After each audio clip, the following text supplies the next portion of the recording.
Hey everyone. So tonight was another episode of Star Trek Discovery on CBS All Access.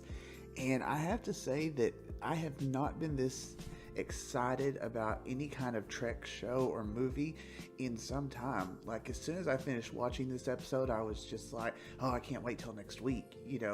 It's just, it surprised me. I didn't hate last season, but it also wasn't like appointment TV for me.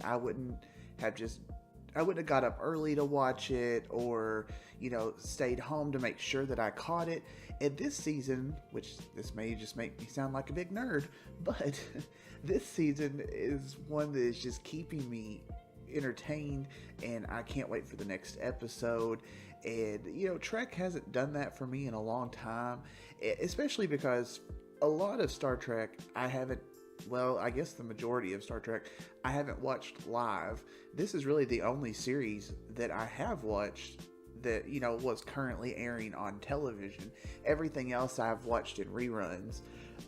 So this one, like I said, this episode was kind of your classic Star Trek in the sense of it wasn't as big and epic as the premiere episode, but it was classic in the sense that it was a standalone episode. I think for the most part they find these people that have been transported to a planet in the Beta Quadrant, so of course they have to reopen the spore drive to get there, which, because it's like 150 years.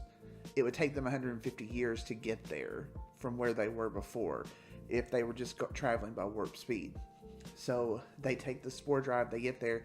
It's this planet that's very Earth-like, and they find a settlement, and all the technology from there dates back to like 200 years plus, and it's set during the time of apparently World War III, and this church was miraculously transported halfway across the galaxy by, the season's big mystery, which is the Red Angels.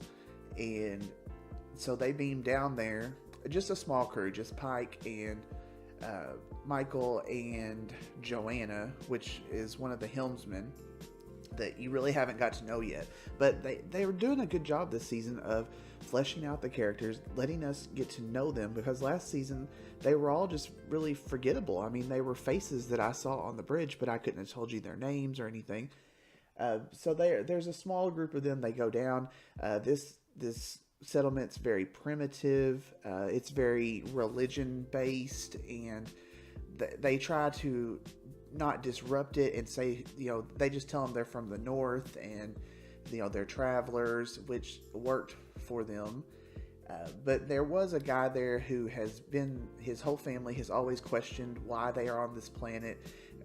They think the Earth was destroyed and they were saved, which, they might have been, as far as saved from this, because later on in the episode you see that this so-called Red Angel actually did transport them there through this kind of a soldier's helmet that had a camera on it. They find it that way. Now, throughout the episode, they're trying to figure out the mystery of this planet, why these people are there. They end up having to save it from this kind of gravitational issue.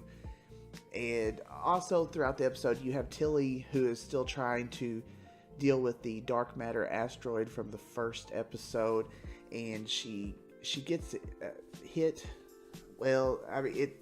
She gets a piece of the asteroid and it does something. It ends up knocking her out. She goes to sickbay and she sees what I found to be this very annoying other Starfleet member who kind of was speaking broken English, and I don't know, I just thought she was a bit annoying. And then at the end of it, it turns out that she's either a figment of Tilly's imagination, or maybe she's a ghost, because she recognizes her as a classmate that she had in grade school. And when she goes to find out more about who this character is, the computer says, she's been deceased for several years now. And so you've got that. So Tilly's seen this. I have a feeling that this is just the start of it. You're going to start to see more people have situations with maybe dead people just because I think that's where the Red Angel is coming into the plot. Now, another thing for this, while this episode was not as CGI heavy as the first episode, it still looked absolutely amazing. There was a couple of shots of the ship in space that they were so cinematic, just beautiful cinematography. This season just looks so much more impressive than last season, and they have a reduced budget, so go figure. But again, this was a really good episode. If you've got CBS All Access, I encourage you to watch it. If you are a fan of Star Trek, I encourage you to watch it. Even if you gave up on last season, I encourage you to watch this season because it's just miles above last year, and they're doing such good things with this. So anyways, I'm going to leave this one here, and if you have some comments, leave them down below. You can also catch me on Twitter at Seth Reviews, and I will see you guys in the next one. Everybody have a great day.